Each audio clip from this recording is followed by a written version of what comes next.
Ukamoichen, bayis sheregilin lehistakel by tomer al hakol, va'al kulam, a house that everybody is used to, the parents and everyone in the house, always look at everything and everyone, mitoich mabat chiyuvi, from a cook, a look of a positive outlook. Every person, whoever they come up to discuss at the Shabbos table, they always have a nice word to say about them. Wow, he's such a nice person, and the Rav is such a good Rav, and the neighbors are such good neighbors. Oh, this organization, such a good organization. And they're always speaking positive. And they're always talking about the positive in each part. Listen what happens.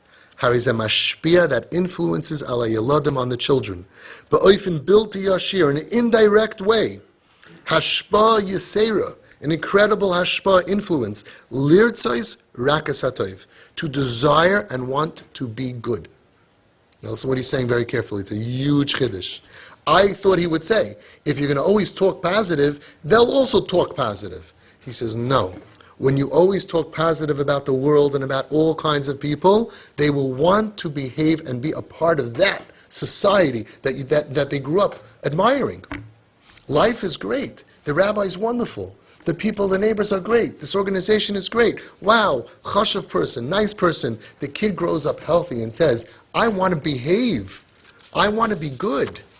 But listen what happens. L'umazos, bias in a home, shehamabat shel ha'horim, that the cook, the outlook of the parents, who be ikarei shlili, is generally speaking negative. Royim b'chol ish rak tzadav hashlilim. Every time they talk about anybody, it's always a negative thing. B'chol shaisav, and his weakness. Maitzim b'chol echad chesroinais, eich shereitze b'kol, rak lahanois atzmai chayotze b'zeh. In every single person, they always pull out the chesroinais. They say, oh, that guy, the organization, he just means himself. This guy, oh, you know what he's doing? He's a balgaiva. This organization, I don't really think they do. Negativity. They are moilid, they mamish, poor kids.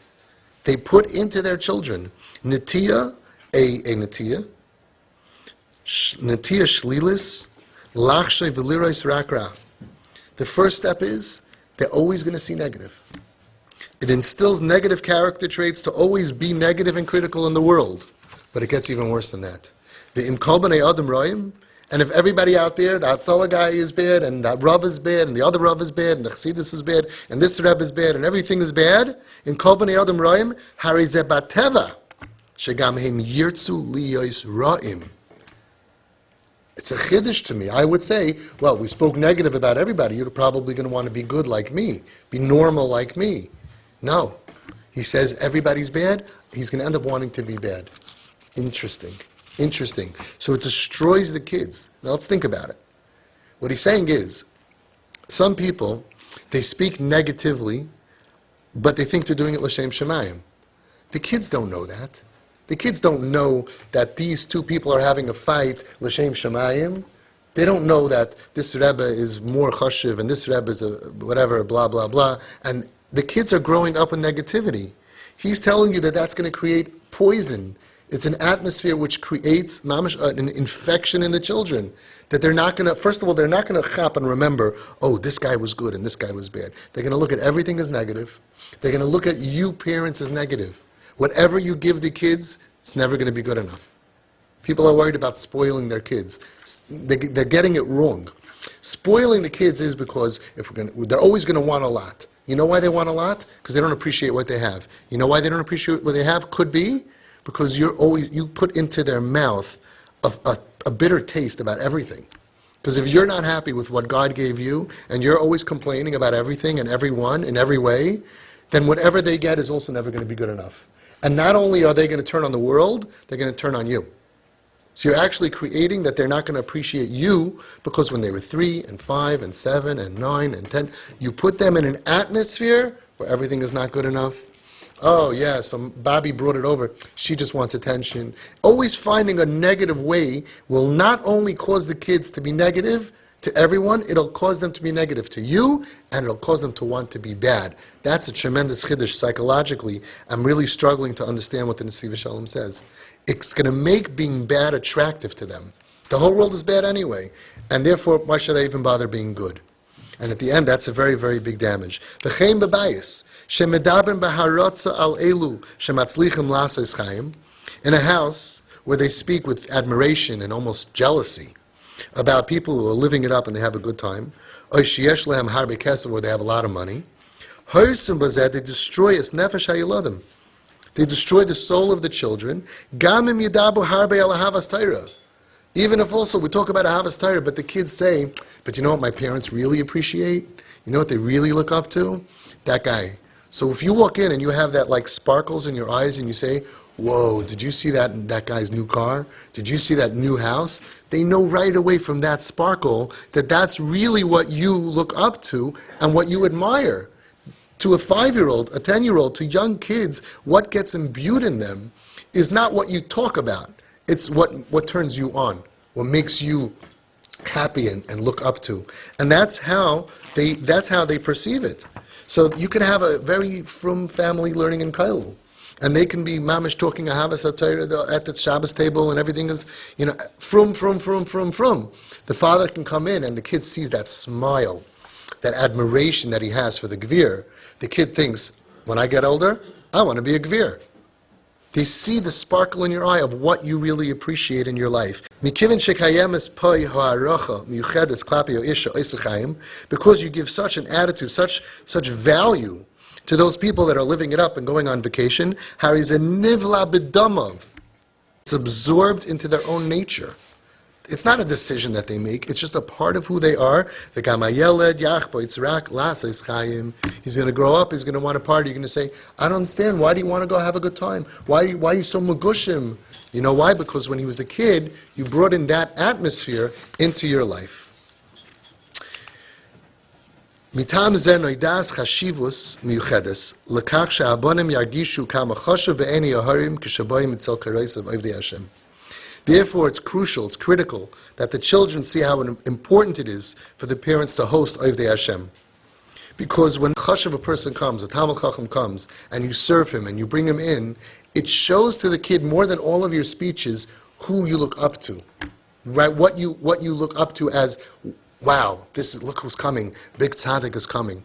That's a real impression. He says that's why when you have the opportunity to host chashav people, the impression on the children is huge.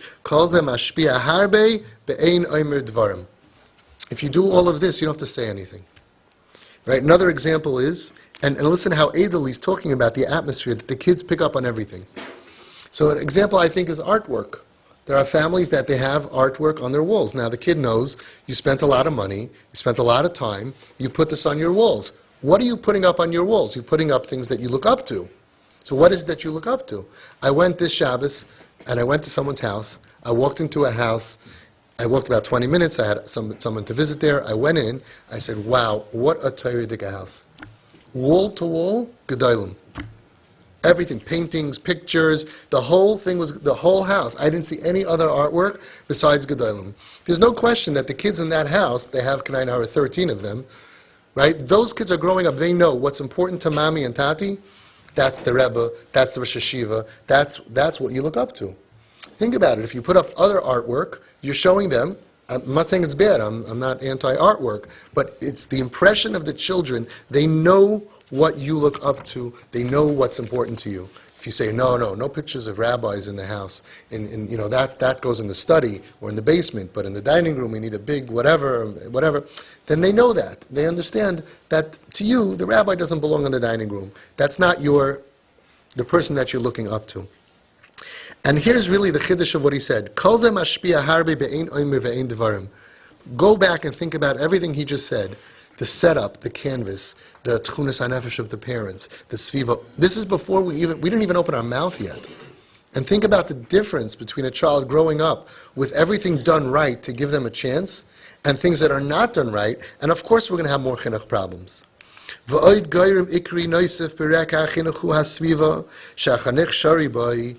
important is that sviva, the environment where the child is growing up in such an environment. Im hi sviva dasis, if it's an authentically frum atmosphere, vim elu anoshim adinim atzilim, and if it's together with morally refined people who have these beautiful character traits, echas v'shalom lehepach. Ve'eichem hachaverim.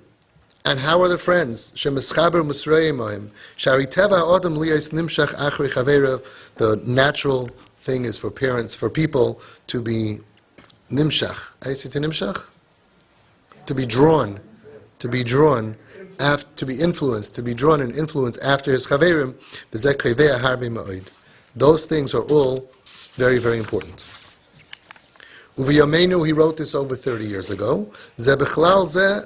Yesh b'chlal zeh gam sifrei akriya. Books. Shem chas v'shalom karei svarim psulim. If the child reads svarim psulim, shenishtav b'hem divrei kfira, that has mixed in divrei kfira, rachman al-itzlan, svarim luchlachim u'muzohamim, or vulgar material, that will create a terrible thing, like be mortally wounded from being exposed to these things. What in the world would he say about today, about how careful we need to be about what our kids are exposed to? 30 years ago, it was books. Taka books had kfira, books had other things in it. Today, we have to be so careful that our kids are not exposed to all these things. Kasha ma'od. It's difficult to find a medicine, a treatment against that exposure.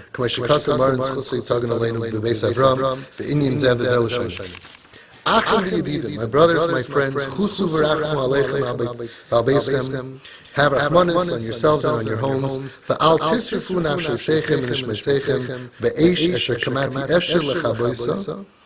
And don't let your families get burned in the fire, which is difficult to extinguish. If not, for extinguish it in an ocean of tears and tshuva yisera. On the loss of your soul and the soul of your children. And really, that's what we have to think about. And I'm surprised, in regular chinuch, a lot of families find out afterwards that they had computers at home without filters. Or they have phones without filters on. It's mamish the craziest thing in the world. And some parents will fight with me and they'll say, no, my kid is not going to. Say, first of all, what's the downside? What's the downside? Why are you fighting it? There shouldn't be any kalim that the kid, a regular kid, there are so many stories of kids that weren't even looking for shmutz. They just went on and they happened to press something, and there are a lot of bad websites that are similar to good websites, and they plugged in the wrong thing, and they end up getting a trauma of watching things that you shouldn't see ever, or at least shouldn't even know about or think about until you're an adult. And the parents afterwards realize, wow, we didn't put a filter on it. It's like mamish the craziest thing. They put a gun in the kid's hand. I'm not talking about teenagers where they're fighting with you. I'm talking about regular chinuch. We have to be so careful. There shouldn't be any access to anything. You should know that the PS3s and a lot of these games, they have open internet on them. And the kids know how to go ahead and do that. You got to hire somebody, a genius, to come in. And just like we wouldn't have any, let's say, nuclear things floating in the air, we wouldn't want our kids to get any poison, lead poisoning. We would do testing. We have to make sure that our kids are not exposed to any of these things, because it has a terrible, terrible effect. A lot of people, they give their kids things and they say, no, but he won't. And again, it's just such mishigas. Yes, he will. No one's an angel. Kids are curious, boys and girls. And once they see things, it enters their mind. They can't stop thinking about it, and they can get drawn into stuff years before they were ready to do it. It's almost like Nebuch being molested by an adult. They could be molested by things that they see. And they don't want it. They didn't ask for it. But after it's already there, so some parents will let the kids watch Netflix or Hulu or something, but they don't realize that when you go outside, they can put in other stuff that's on there. We have to be super, super careful to make sure they don't have any access to anything. Again, I'm not talking about trauma and kids off the derech that we have to deal with it and they're just going to get another device. I'm talking about healthy, innocent kids that we're bringing up, that we have to be super, super careful that the hashpah is very, very pure and beautiful. Okay. That's end of chapter 2.